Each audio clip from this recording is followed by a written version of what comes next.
महाभारत में आप सभी ने अभिमन्यु को देखा ही होगा और अभिमन्यु कितना वीर योद्धा था ये भी हम सभी भलीभांति जानते हैं। अभिमन्यु ने कौरवों की सेना के सभी महान योद्धाओं को परास्त कर दिया था, जिसमें दुर्योधन, भीष्म पितामह, गुरु द्रोण और कर्ण सभी आते हैं। आप सभी को यह बता दें कि जब अभिमन्यु महाभारत के युद्ध लड़ने गए थे तब उनकी उम्र 16 साल की थी। आखिर मरते हुए अभिमन्यु के कान में कर्ण ने क्या कहा था? आखिर 16 साल के अभिमन्यु ने बड़े बड़े महारथियों को कितनी बार महाभारत के युद्ध में हराया था? आखिर क्या कारण था कि अभिमन्यु को 8 से भी अधिक योद्धाओं को मिलकर मारना पड़ा था? तो चलिए दोस्तों जानते हैं इस वीडियो के माध्यम से। नमस्कार दोस्तों, मैं हूं प्रदीप और स्वागत है आप सभी का महाज्ञान यूट्यूब चैनल में। वीडियो को शुरू करने से पहले एक बार कमेंट बॉक्स में जय श्री कृष्ण लिखना मत भूलिएगा। जब जब महाभारत की बात की जाती है अभिमन्यु का नाम महान योद्धाओं में अवश्य लिया जाता है। जिस उम्र में आज के युवाओं को ज्ञान नहीं होता उस उम्र में अभिमन्यु ने महाभारत के अनेकों महारथियों के छक्के छुड़ा दिए थे, लेकिन अंतिम में भारी पराक्रम दिखाने के बावजूद अभिमन्यु वीर गति को प्राप्त हो गए। लेकिन सवाल यह है कि आखिर मरते हुए अभिमन्यु के कान में कर्ण ने क्या कहा था? यह पल था महाभारत का 13वें दिन का। कौरवों के सेनापति गुरु द्रोणाचार्य ने चक्रव्यूह की रचना की। चक्रव्यूह इतना शक्तिशाली होता है कि जो योद्धा एक बार इसमें फंस जाए उसका निकलना लगभग नामुमकिन होता है। कौरवों की ओर से सभी ने मिलकर एक षड्यंत्र बनाया कि वो अर्जुन को इस चक्रव्यूह में फंसाकर चारों तरफ से हमला करेंगे और अगर अर्जुन मर जाएं तो पांडव अपने आप ही युद्ध हार जाएंगे। लेकिन उस चक्रव्यूह में अर्जुन नहीं फंसे, बल्कि खुद उस चक्रव्यूह को भेदने पहुंचे अभिमन्यु। भगवान महादेव से मिले खास वरदान के तौर पर जयद्रथ ने चारों पांडवों को चक्रव्यूह के बाहर ही रोक दिया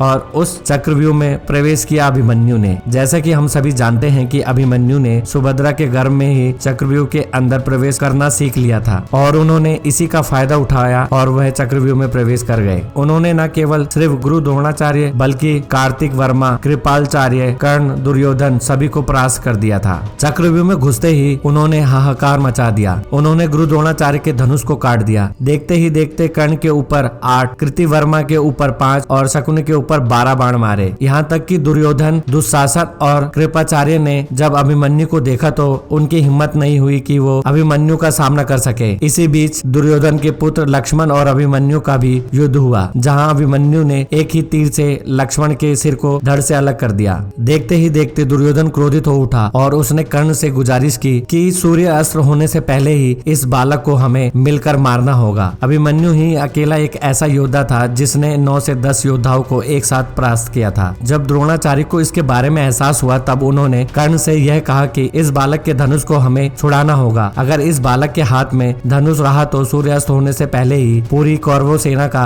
नाश हो जाएगा। इसी मौके का फायदा उठाकर कर्ण ने अभिमन्यु के धनुष को काट दिया। अश्वत्थामा ने उसके रथ के टुकड़े कर दिए। फिर क्या 16 साल के बालक पर 8 से भी ज्यादा महारथी टूट पड़े। लेकिन लगातार बार बार अभिमन्यु सभी को परास्त करते जा रहे थे। उसके बाद सभी महारथियों ने एक एक करके अभिमन्यु के ऊपर कई सारे बाण छोड़े, जिस वजह से अभिमन्यु लहूलुहान हो गए। लेकिन फिर भी उन्होंने रथ का पहिया उठाकर युद्ध शुरू रखा और तभी वह क्षण आया जब अभिमन्यु के सामने पहुंचे स्वयं कर्ण और कर्ण ने उन्हें धराशायी कर दिया। कर्ण ने अभिमन्यु को अपने पास रखा और फिर उनसे कहा, हे वीर अभिमन्यु, विश्व का सबसे श्रेष्ठ धनुर्धर बनने की प्रतिस्पर्धा सिर्फ और सिर्फ मेरे और अर्जुन के बीच थी, लेकिन तुमने आज जो पराक्रम दिखाया वह देखकर मैं चकित रह गया। तुमने ये ताज हमसे छीन लिया है। अब दुनिया कहेगी कि इतने सारे महारथियों ने मिलकर एक अकेले बालक का वध कर दिया। अब तुम इस नरक रूपी संसार को छोड़कर हमेशा के लिए स्वर्ग चले जाओ पुत्र। यही वो कुछ शब्द थे जो स्वयं कर्ण ने अभिमन्यु के कान में कहे थे और उसके बाद कर्ण ने अभिमन्यु का वध कर दिया। इस तरह एक महान योद्धा जो मात्र 16 वर्ष का था, जिसने कौरवों के 8 से भी ज्यादा